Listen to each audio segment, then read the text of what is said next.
Well, joining me now is Graham Worral. He's the maintenance director here for the Army Aviation Heritage Foundation here in Hampton, Georgia. This guy's the senior guy that turns all the bolts, that takes care of these birds back here behind us. And you know, Graham, I want to thank you for all that you do here because, again, you know, the public awareness of these old war horses only attributable if they fly. Yep. And so the reason that I want to talk about this particular airframe, now you got 13 that you got to keep up with, just of this particular model.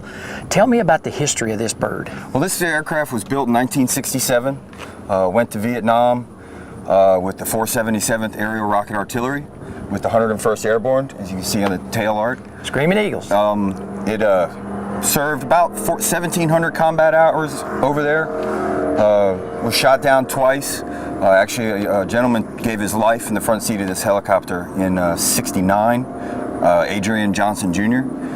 It came back because it was heavily damaged. Went to CCAD in Corpus Christi, was overhauled, and then it was made into an S model. Then it went back to Fort Hood, and then Fort Knox, and then was modded again into an F model and went back to the 101st Airborne. A couple of our members flew it while it was at Fort Campbell, and then in '91 it went to Desert Storm.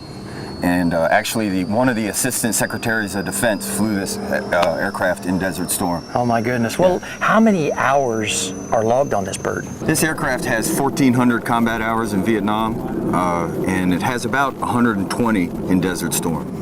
Well, then total airframe hours is how many? 4,800 hours. 4,800. Yeah. Now, how many hours a year do you guys usually put on them doing the events? The way our maintenance program is set up, we fly a maximum of 150 hours before we have to do a major inspection. Well, when you do all this, okay, now let's talk volunteers. Obviously, you're not the only guy turning wrenches here, okay?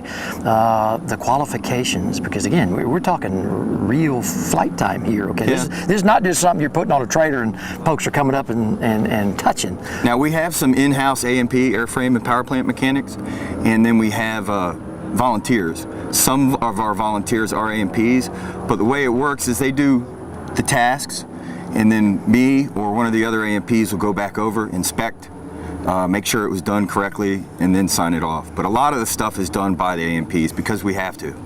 Well, are the rules, do you guys follow basically the maintenance procedures that the military follows as far as phase maintenance and all those kinds of things? Correct. The maintenance program is designed off of the military maintenance program, and we had it approved by the FAA as our approved method of maintaining the aircraft.